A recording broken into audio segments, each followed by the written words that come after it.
Содан қалаға келдім 4 баламен. 2 жыл отырдым ғой. 2 жыл отырдым, келген жоқ.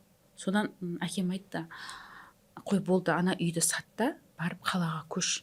Менің жаңа мединститутта істеймін, Асфендиярда сабақ беремін. Ол жерге қайтадан жоқ, декреттен кейін олар мені қайтадан шақырды.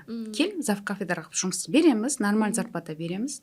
Сонда мен ана ауылдан таңертең кету үшін, енді ойлашы, мен почти что емшектегі балам бар да. Қалған балалардың бәрі кішкентай, бастауыш класс оқиды аналар.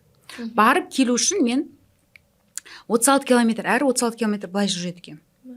Ана ауылдан қалаға мен жұмысыма дейін.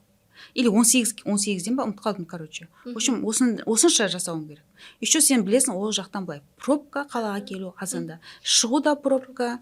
Енді оның балалардың бәрін өз-өзін, 4 бала өз-өзімен жүріп, ана жақта үйде. Мен ана жақта бола алмайды ғой. Сондықтан все болды, қалаға көшем деп шештім. Оның өзіне де үйді сатамай отырдым. Өйткені жаңа күйеуіме рахмет, әйтеуір қамыс жаңа үйімізді тастап кетті да. Сата алмай отырдым. Неге? Қамыс үй ипотекадан өтпейді. Наличке алмайды ешкім. Содан біраз отырдым, біраз отырып, әйтеуір ютубта көп нәрселер бар, үй сатуда қандай нәрсе істеу керек деп. Сол нәрсенің бәрін істедім. Үйдің бәрін қайтадан жаңа ішін ремонттадым, әдеміледім. Қайтадан жаңағыдай почти что новый сияқты қылып саттым. Бүкіл мебелін барлығын тастап кеттім. Сөйтіп 23 миллионға сатамын. Сөйтіп Алматыға келемін. Сөйтем де Алматыға келгенде уже 23 миллионға. Енді бай ойлап тұрмыз да, біз ауылда тұрып қалған адамбыз ғой енді. Алматыны білмеймін уже. Енді қанша жыл ауылда тұрып қалдым ғой. Білмеймін қай районда қандай үйлер қанша екен. Мен ойлап тұрмын, 23 миллион маған көп ақша.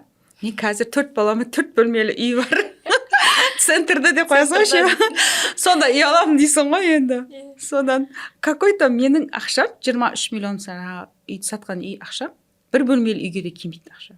1 бөлмелі үй, сен 4 баламен 1 бөлмеге сыймайсың ғой. Мен всегда армандайтын. Менің күшті үйім, әр баламда 1 бөлмесі бар. Енді хотя бы қыздардың бөлек спальня, ұлдардың бөлек спальня, өзім спальням бар. Сондай 4 бөлмелі үйім. Мен 2018-де жазыппын да.